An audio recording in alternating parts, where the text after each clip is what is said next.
First things first, before I do anything else to the car or drive it, I need to take the OEM tires and wheels off and put the other set on. It is getting cold.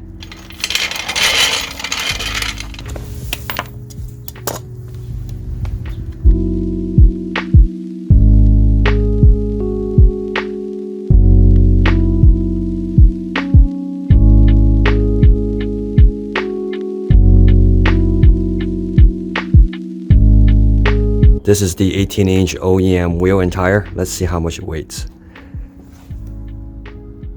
40. So it's 3 pounds heavier than the aftermarket. Okay, they're on. Looks kind of high, but it's probably because I had it jacked up. I'm sure the car will settle down. There's a big gap right now. The next thing I'm gonna do is get this donut wheel in the trunk, and along with all these tools, I think I saw a wrench in the trunk anyway, but let me pop the trunk and figure out what I gotta do. Okay, the donut's in the trunk, face down, so here's the scissors jack. Now there's a little cutout here that it should just fit right in. So let's see. Yep, right there, it fits like a glove. Now this, yeah, face down, right?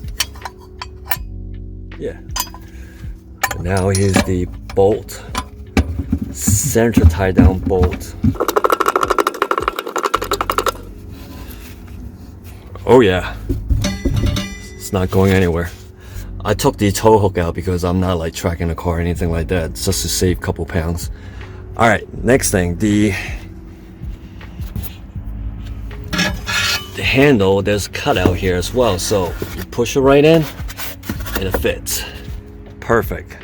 So now, let me close this. Everything fits perfect. It flushed. It sits flush. No problem. Eventually, I'm gonna go get a cargo tray. These are the 5 OEM lug nuts. I have them wrapped in plastic.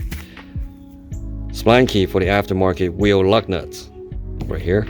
This is a standard 19mm socket, just in case. If I ever get a flat, I can change out a flat tire, put the donut on. And I'm gonna wrap all this stuff in a shirt that I no longer wear, so they don't make noise and all that stuff in the trunk. Yes, I used to work at a pool. You can go ahead and make fun of me. That's in the trunk. So now I'm ready for a flat tire. Not that I would ever want one. Spare donut, scissors jack, the jack handle, and the wrench. And I'm kind of keeping score here. Now the car has gained about 24 pounds because the stuff that I took out with the stuff that I put in, they're the same weight, but the spare wheel and tire, they weigh 24 pounds. But that's okay. I'm kind of a lighter guy anyway. And also when springtime comes, the back seats are coming out because there's no way you can't sit 2 adults back there, maybe kids. But if I need to transport stuff, I got my Honda Fit. Hopefully this is helpful for anybody who wants to get a spare donut and tools for your GR86 or BRZ. See you next time.